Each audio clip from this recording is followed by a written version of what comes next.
4 पत्ती का जब बेलपत्र मिलता है तो 4 पत्ती के बेलपत्र को शंकर जी पे चढ़ाकर 1 लोटा पानी नहीं चढ़ाया जाता।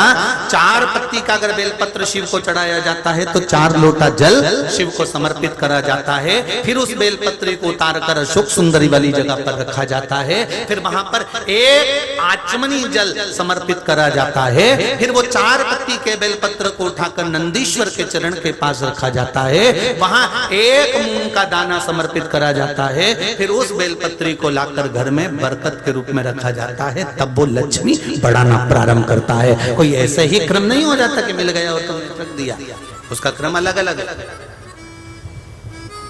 5 पत्ती का बेलपत्र, ऊपर जो जलाधारी टंगी होती है उस जलाधारी का स्पर्श कराया जाता है, शिवलिंग पर चढ़ाया जाता है।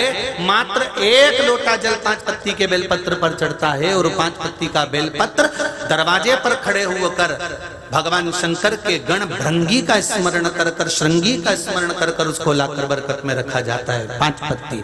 6 पत्ती का बेलपत्र मिलता है तो उसको नंदी पर पहले समर्पित कर कर फिर शिव के द्वार पर शंकर भगवान पर समर्पित किया जाता है।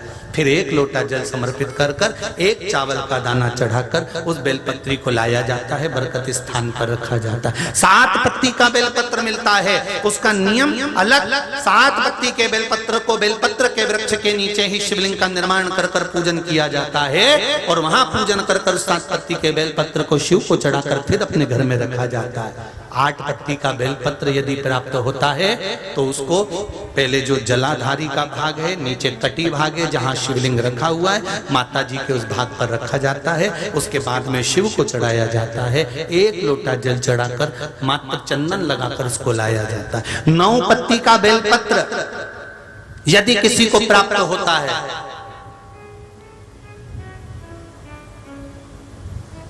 कभी मौका मिले ना तो देखो, अब सीहोर में कभी कथा हुई तो आपको 1 पत्ती से लेकर 1 से लेकर 21 तक के पत्ती के दर्शन आपको सीहोर जब कथा रहेगी कभी तो ऑनलाइन कथा में हम खुद व्यासपीठ से दर्शन कराएंगे कि इतने पत्ती तक के भी बेलपत्र का दर्शन होता है। पत्ती मिली है तो फल रहा है, तो फलित है।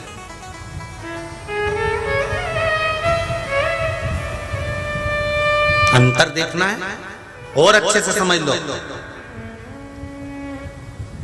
तुम्हारे घर में लड्डू बना बनाया रखा हुआ है, सामान बना बना अलग से के भोग